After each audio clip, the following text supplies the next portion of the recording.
Hey guys, welcome back to Neutral Gaming, and you are watching cool story, bro. In our episode for today, we are now on our 11th episode, and I thought that maybe I should change things up a little bit. So if you already noticed it, then good for you. But we have a new music for today. So we have Lakey Inspired's Arcade as our tunes for the next 10 episodes, and I hope you like it. This week is filled to the absolute brim of presentations and announcements and updates, from Nintendo Direct to the Sony State of Play to the Ubisoft Forward and also the Tokyo Game Show, which is at this point of recording was mostly just Microsoft and Capcom. So for this episode, I decided that I'll be talking about the announcements and updates that excited me the most and the ones that I really care about. There's too many for us to mention each one specifically, so we're just going for the ones that I really feel strongly about. But even before we dive into that, I'd just like to give a very short update on what happened last Tuesday in the VALORANT Champions.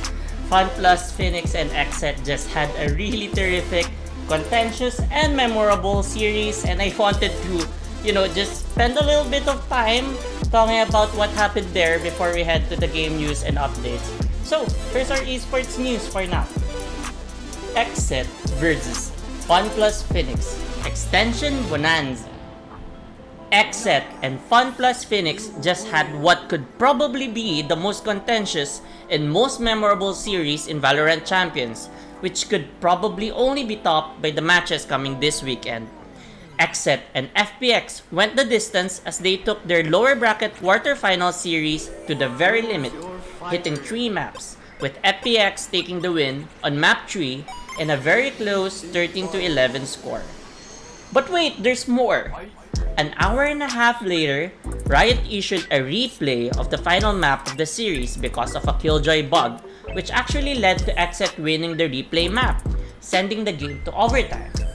Note that prior to this, maps 1 and 2 were also close contentions, so this is already one of the longest series in the whole tournament even before the replay. FPX eventually won the whole thing with a 16-14 score. The whole ordeal extended the last day before the break by over 2 hours, leaving us sleepless and going home at 8:30 a.m. in the morning. For the record, I'm not complaining, I'm just explaining. It was definitely one of the most memorable series in VALORANT history and will be one of its most infamous. On the other side of the fence though, I just want to give a big shout out to our caster Vil for making the whole extension more bearable with his energy and entertaining solo cast. Listen to this short clip of him shoutcasting during this time and you'll understand what I'm talking about. Isipin mo, yung FPX panalo na, pero hindi mangyayari yun! Second catch is one! It's all up to Sigget, mga kaibigan! 1v4, oh my God! Taylor, nasan ka na? Bumalik ka na! Cryo! Oh my God! We're going to see! Mahal na mahal ko ang VALORANT, mga kaibigan! Diyos ko, ganito ko kamahal ang BCT! Taylor, ano naman sabi mo, Bes? Oh, actually, I mean, masaya. Sarap na higa ako ngayon. Tabi ko si Yulia, si Raph, nasa baba namin, tulog na ata. Pero, ikaw muna, Vil. Tech Boss! Yan! Tech Boss! Ayan! Di ba? 1 hour and 30 minutes tayong nag-antay para sa OT, para sa Tech Boss, mga kaibigan. Let's go to the Ubisoft Forward recap.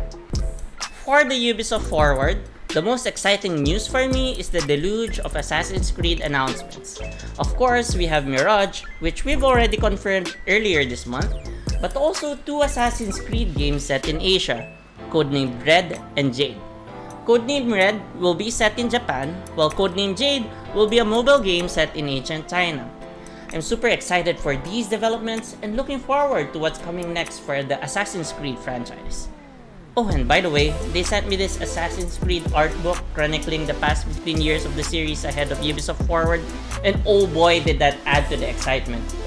Accordingly, all of these new releases, including a 4th one which is a Witch Trials themed codenamed Hex, will all be under the Infinity project that Ubisoft is making for Assassin's Creed.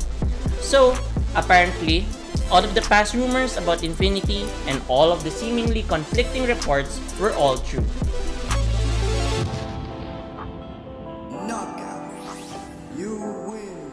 Next is Skull and Bones. I know not a lot of people feel optimistic about this game, but as someone who grew up playing Sid Meier's Pirates and enjoyed Assassin's Creed Black Flag for its pirate ships and seafaring, I'm ready to sink my teeth into Skull and Bones, which is all just that and even more. Hopefully the game ends up good in spite of all the lackluster previews we've been seeing so far, including the ones we've seen during this Forward. So hopefully I get to play the game when it comes out on November 8th.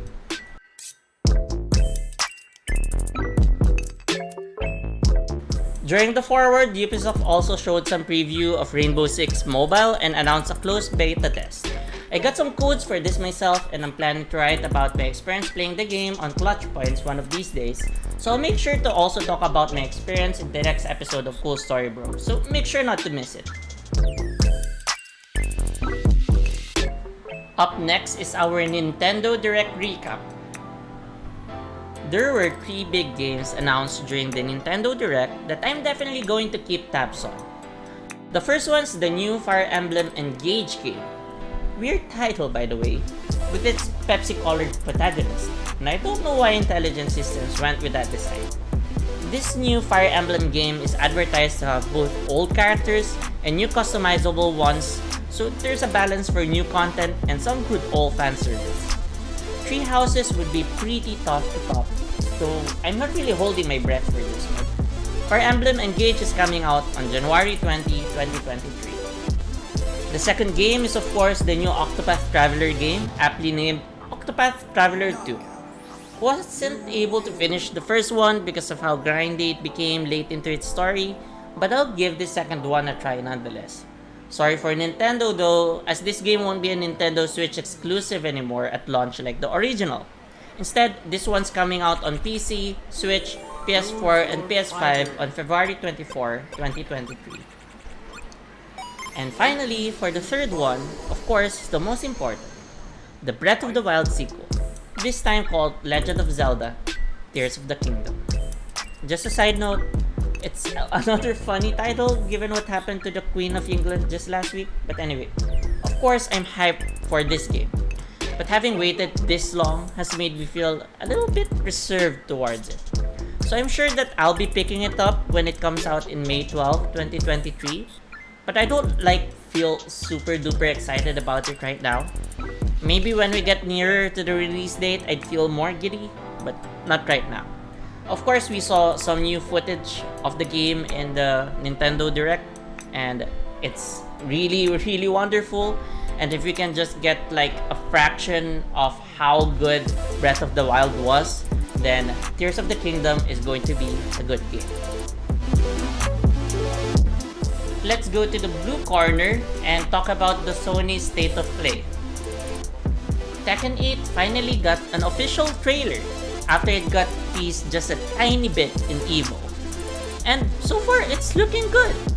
But you know, Bandai Namco really just left us with another cliffhanger, so we don't really have a lot going on right now apart from knowing that the game will release in 2023. Next is the Rise of the Ronin. You know, there would never be a point where we've got too many games set in feudal Japan. Ghost of Tsushima was great, but it just gives us more appetite for more games similar to it. Assassin's Creed Red earlier was mentioned, but also Rise of the Ronin now. This game by Team Ninja is set towards the downfall of the Tokugawa shogunate, so you'll be right in the middle of turning point in Japanese history. A page in their history book that is on the crossroads of tradition and industrialization. This game is definitely bookmarked on my book, even if it's not coming out until 2024. Like a Dragon Ishin is another great game announced during the State of Play. You guys know how big I am for the Yakuza franchise, so it's great for me to know that Ryuga Gotoku is remaking a game that never reached Western shores before, and this time for modern consoles. This one is a spin-off set in feudal Japan as well, which translates Yakuza's brawler gameplay into swordplay, which I guess should be an easy fit. Like a Dragon Ishin is coming out in February 2023.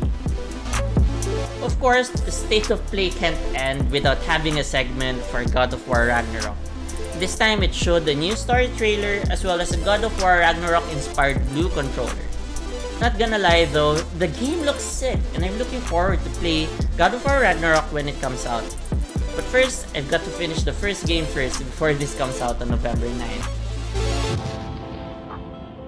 Knockout. You win. Up next is the Tokyo Game Show recap so far. As a non-Xbox enjoyer, I didn't really pay much attention to this broadcast because the first day was mostly just Microsoft and Capcom, but I liked what I saw from a couple of games that were showcased. First, I liked Wolong Fallen Dynasty, another Team Ninja game, but this time set in ancient China during the Three Kingdoms period. Another period that I love getting adapted into video games. This one will be coming out on PC, PS4, PS5, Xbox One, and the Xbox Series X sometime in 2023.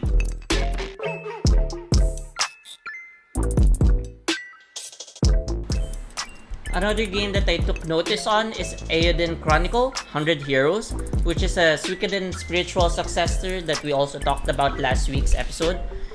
New gameplay footage were shown during PGS and it's looking like a great callback to PS1 era JRPGs.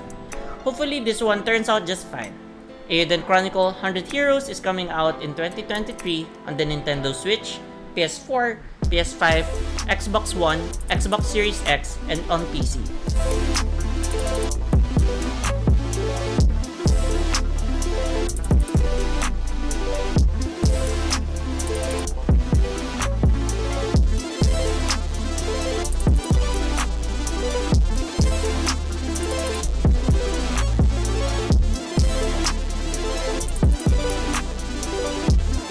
It's also worth noting that it was during this broadcast that Kiriko officially debuted as one of the 4 new characters for Overwatch 2. Not really that excited for this game, but who knows, I might pick up Overwatch 2 when it comes out on October 4. A couple of games are now coming to Xbox including Persona 5 Royal, Persona 4 Golden, Persona 3 Portable, Deathloop with some new content, and the 2 Ni no Kuni games. PlayStation's starting to lose control of games that used to be exclusives for them, which is a good thing in the greater scheme of things. Street Fighter 6 finally confirmed that Ken, Dalsim, and E Honda will be in the game, but I swear that I thought they've already confirmed Ken a long time ago. Street Fighter 6 will be the first game in the series that will allow players to create their own fighter, allowing them to interact with the series' first open world, studying under the tutelage of fighting masters for them to learn new moves. Street Fighter 6 isn't coming out until sometime in 2023, but a closed beta test has been scheduled for October 7 to 10, 2022 on PS5, Xbox Series X, and Steam.